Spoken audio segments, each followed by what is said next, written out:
Hi, everybody. This is Chris Carter, Executive Director at the Bankhead Theater, and I'm here today with Mark Lettieri.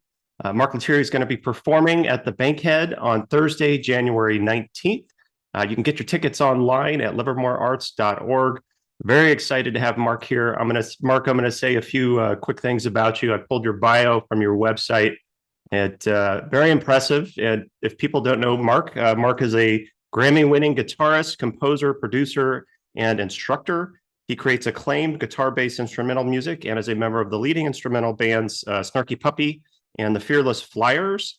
As a session musician, proficient in a multitude of styles, he has recorded and performed in virtually every genre of popular music with both independent and major label artists. Lettieri has released 7 albums, with the most recent one, Deep, the Baritone Sessions Volume 2, earning a Grammy nomination for Best Contemporary Instrumental Album. He joined Snarky Puppy in 2008, and his work with the group has resulted in 4 Grammy Awards. And in 2018, Lettieri helped form the Fearless Flyers. As a sideman, Lettieri has performed and or recorded with a myriad of artists, including Erykah Badu, excuse me, it's early, David Crosby and the Jacksons. He resides with his wife and daughter and 3 cats and a hamster. And are you in Texas? Is that right? Yep, I'm in Fort Worth, correct, yeah. But you grew up in the Bay Area, right? Yes, Okay. Where in yes. the Bay Area are you from? Menlo Park, Okay. yeah. All right. Very, I very used to, exciting place. yeah, it's pretty cool. Yeah. I grew up in Texas and I moved to California to the Bay Area. So I did the opposite Oh, thing. right on. There you go. But yeah, Cool, I was man. in Austin and then Colleyville and then Okay. came out this way. So familiar with your area. And Excellent. also just as a fan of guitars and a guitarist myself, I really love your room. I just want to say that right now. I think it's awesome. Thanks. I It's a know you said it's a little disaster in messy. here. That's okay. It It is, yeah, means you're yeah. busy. Well, Can I ask? something like that. Yeah. It When did means you I'm first not start? home a lot. What was that? It means I haven't been home in a while. That's what this Oh, means. that's okay. You're on the road, I Yeah, guess. yeah. When did you first start playing the guitar? How did you get into it? I was 12, I think. Yeah, 12. Started taking lessons from a friend's mom, actually, who was a guitar player, and it was kind of funny. She was giving me guitar lessons in exchange for my mom giving her son art lessons. Oh, So it was kind of this mom swap lesson trade system. so is her son now a professional artist too? Uh, well, he's a musician also and a Oh, poet. So okay. yeah, we both ended up more on the music side of things, but my mom is still a professional artist and stuff You like stayed that. in the So arts, though. He stayed in the arts. yeah, What do we you yeah remember? Your first guitar? What kind of guitar was it? yeah it was well the first I played I learned on my mom's old nylon string Yamaha guitar, but then my parents bought me a Fender Squier Stratocaster Oh, as my cool. first electric guitar. Yeah. And how Um, soon after that were you in a band and performing? Pretty immediately. Well, I mean, I started a band with my friend who was also he was taking art, but also was taking guitar from Yeah. his mom, and so we started a band with a friend of ours who played drums, and then added a bass player friend of ours in high school. So it was pretty much the standard suburban kids form band in garage and then play at school functions and teen centers and church events and Yeah. pretty not exactly like glamorous rock and roll, but very typical of suburban youth, I think, to an It extent. kind of got you So going, though. I mean, did you think at what point where you're like, I want to make a career out of this? Were you serious about it even back then? well, I was definitely serious about the music part of it. I didn't really have a concept of how to make a career of it until I was into my late teens, early 20s, because I started sort of understanding the business and understanding the different avenues that I could take as a musician. And so it wasn't really until the end of college that I really decided that I was going to make a go at playing for a living. Um, it was really up until that point, it was just a very serious passion, you know. Yeah. And what was like, So when you started out, what was kind of your style of play? And then, you're pretty versatile. I mean, it seems like you can do pretty much anything, but what's your primary style and kind of how did that evolve? Well, I grew up playing classic rock, I guess is what you would call Yeah. it. We were all into Jimi Hendrix and Santana and, you know, really anything with great guitar work from the 60s Yeah. onward. And so those were our early influences. And then as I got a little older, I started getting into a little bit of jazz and R&B and funk and soul music and gospel music. And just kind of developed my style based on what I liked, but also based on what I thought could get me gigs. Yeah. Because as I started performing and working in the Dallas Fort Worth area, there was certain skill sets that you needed to get work, and a lot of that was kind of your typical ability to play pop music because there was a lot of cover bands that you could get work with, but then there's a big R&B and groove music scene here as well. So thankfully I was interested in all those kinds of styles, so I kept my palette pretty diverse and studied a lot of styles to maintain a practical working environment as a musician. And then it all sort of informed my own individual style now that I use when I write my own music and perform stuff. So How would you describe your style? Like, what would you call it? sure. The music I make is guitar-based instrumental music, which is probably the most broad Yeah, right. stroke of it. iTunes calls it jazz, but it's really it's rock energy.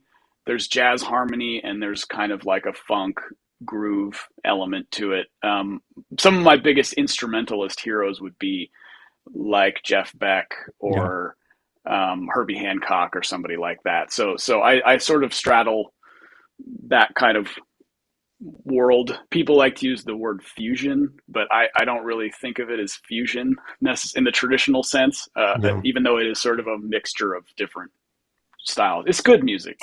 It's You don't have to be a guitar player to like it. yeah. Well, do you play any other instruments besides the guitar?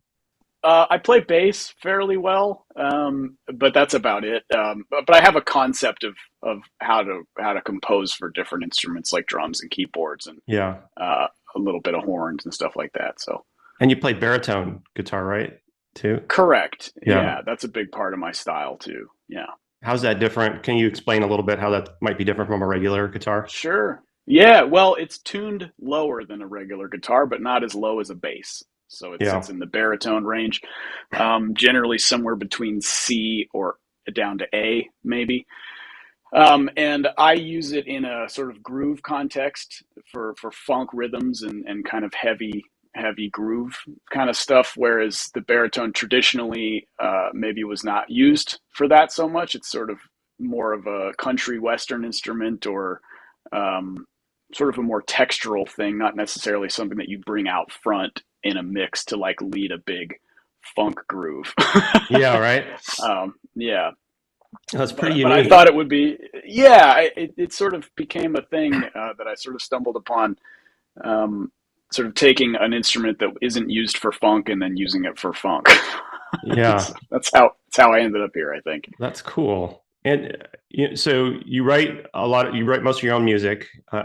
And what's your process? Are you like notating stuff? Are you recording it? Are you kind of it just comes out of you and you try and memorize it, Yeah, or what's your process for creatively kind of putting this stuff down? it's primarily done just by playing it. I'll sit at a guitar or a keyboard or bass or whatever and come up with something based on something I'm hearing or an attitude or a concept, a thing that happened to me in that day, whatever. I draw inspiration from everywhere, but bringing it into a song, it's all done just playing it out. I record everything into my computer and make pretty elaborate demos. And then when it's time to make a record, send those demos to the players that are going to be recording it and kind of produce it that way. I don't really write sheet music. I sometimes do after the fact if people need to learn it on the fly for a gig, if they're filling in for somebody that normally plays with me or something. But I generally find with sheet music, sometimes it puts musicians in the headspace of reading the sheet music and not actually learning the song. Huh. And not really memorizing and internalizing the material. And a band like Snarky Puppy, we don't use charts. The Fearless Flyers doesn't use charts. We learn everything by ear. Yeah. And that's kind of been a big part of my career. I see charts every now and then on certain gigs, but a majority of it is, the band leader sends you a bunch of MP3s. Yeah. Right. And you learn just them out, figure it out. you just sit with them. Yeah. Well, I remember that's how I learned guitar. I started playing in the early 90s, and I took some instruction, and I had my instructor. I was like, I want to learn this song. And he'd say, well, bring a tape. And he would just figure it out. And Yeah. this was, before the internet, where you could just look something up. And so that was Right. kind of the process. Was you would, and sometimes you'd figure out wrong, but it still sounded good. And you kind Exactly. of developed something new, which was kind of cool about it. Right. Um, Yeah. Yeah. I subscribe to that aesthetic myself. yeah. Oh, cool. Well, tell me about Snarky Puppy, because I saw Snarky Puppy at SF Jazz probably in early 2019. Okay. I was so impressed. How did you get involved with that group? They were a band already that they'd started it. Michael, the bass player, band leader, had started it when he was in school at the University of North Texas, and they were just kind of like the hot band around town. These jazz school kids that were playing this really high level instrumental music, and um, I was involved in the same scene with them as a sideman, just a working guitar player taking gigs with whoever. And so I started out as just being a fan of the band, but ended up doing different gigs with some of the guys in the group, and just ended up getting called for a string of dates because the other two guitar players weren't available. And Hmm. that was sort of at the time when the band was just playing as much as possible with whoever could do it, whoever could make the gig. And that's kind of why the band ended up so big, I was going to say, isn't because that still kind of how yeah, it is? It's a big it's not ensemble, far right? off. Yeah, it's Yeah. not far off. But yeah, the reason is that there would be gigs that someone for whatever reason couldn't do. Uh, Michael's always kind of had an open door policy in that regard, and so he would hire someone. They would learn the book of material. They would play great. They would offer something unique to the sound, and all of a sudden they're in the band. It's almost like it's like a different lineup almost pretty regularly, isn't it? Or is Pretty there like a close. core Yeah, I group mean, that's pretty steady? there's like maybe four guys that do every single gig, but out of 19, I mean, what is that? Not even 20% or Hmm. something. So maybe it is 20%. I'm not very good at math, but yeah. So in that respect, yeah, the audience, and I think some people really like it. Some people get a little frustrated by it, but that you can come see a band. Like, for example, the show you saw, I wasn't at that gig. But I'm sure the band was amazing, and that was a particular sound, you know. Yeah. So the fans get to kind of experience that, which is neat because they keep coming back because they never really know who's going to be Yeah, right. there.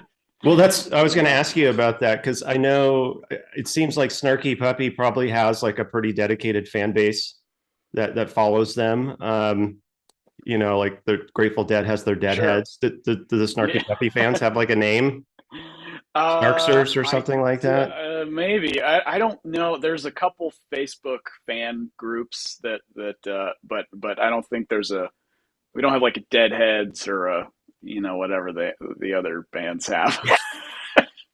Maybe you could We come just up with have something. yeah, maybe.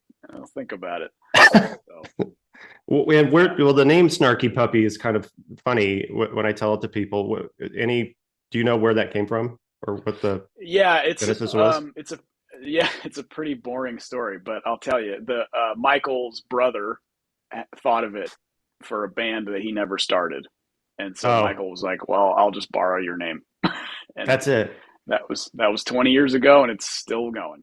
Um, well, I got to ask you. Uh, you've got this Paul. So you mentioned Santana. I don't know if he was your inspiration to get into Paul Reed Smith guitars, but you have a signature PRS model. It's the Fiore. Is that right? Right. And Yeah, then correct. what was that like? Did they approach you and say we want to do a Mark Lettieri guitar? And did you help design They it? did. Yes and yes. I started a relationship with the company a few years prior to that happening. And Yeah, I mean, growing up, PRS was always sort of like the guitar brand that was on a pedestal. Literally, they were at the top of the shelf at Guitar Center. You had Yeah. to ask to have someone, so they were always a little bit out of reach for me. But I kind of came back to the brand when they reached out with some other guitars that they were building, and just sort of to see if I wanted to try them. And initially, I wasn't really into it because I just didn't have a relationship with their guitars prior, and Yeah. so. But then they sent me this guitar, and I loved it, and I said, "Well, this is great. I'm going to use it." And I've been using it a lot, and then so that sort of started our relationship. And then they called me. Gosh, when was it? Sometime in 2019, saying like, "Hey, we're looking to develop a new line based on some designs that we started a little while ago. Um, would you be interested in doing something with us?" And I said, "Yeah, absolutely. What do you want to do?" And they just said, "Well, we want to just design a new model guitar with you. It'll be your signature guitar. You do whatever you want." So you don't really say no to something like that.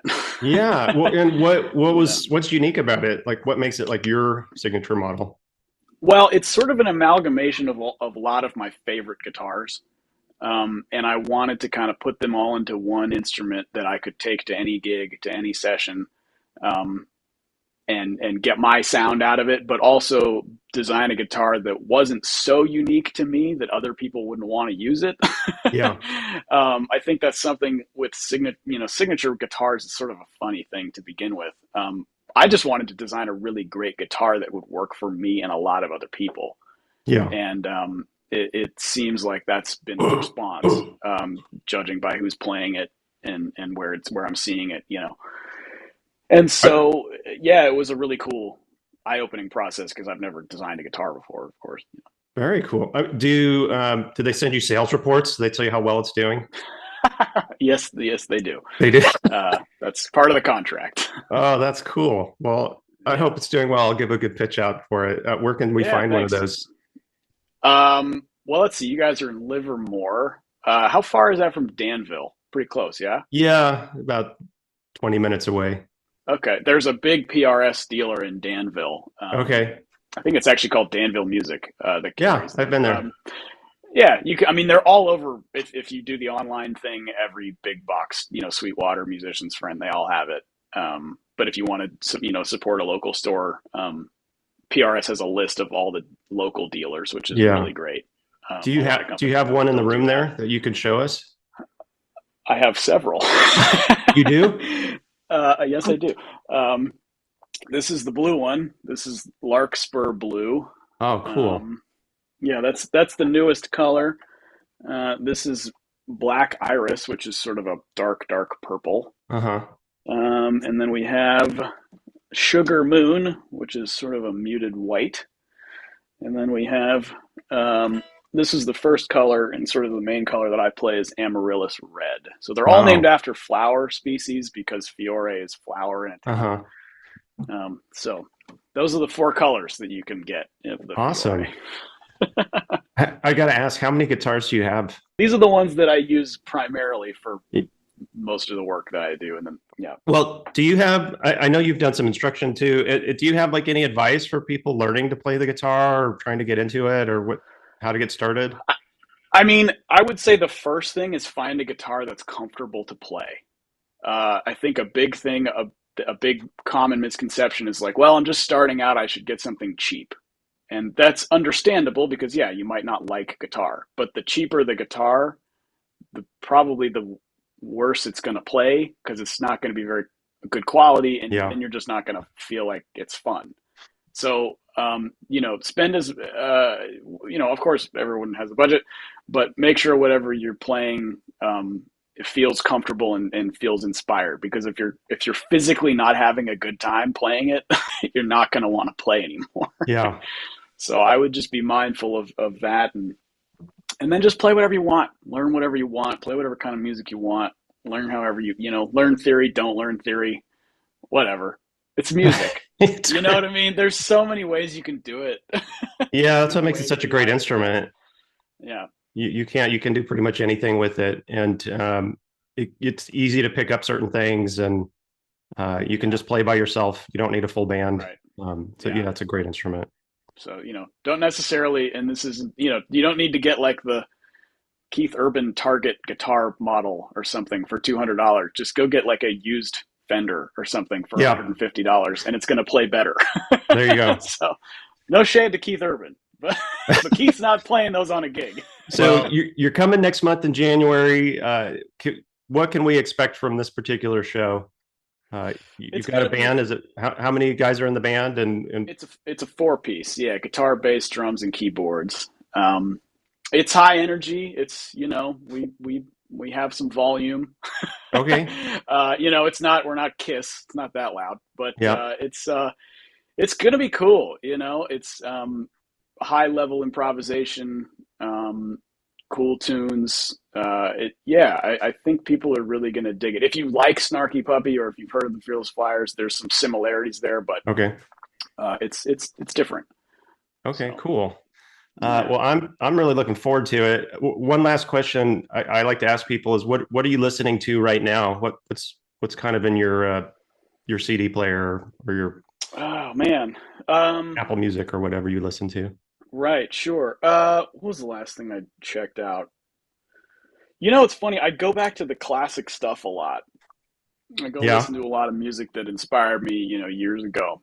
And the last thing I purchased was a Prince vinyl, the Musicology album, which is one of yeah. my favorite Prince records, and I found it on vinyl in Bucharest, Romania, and Wow.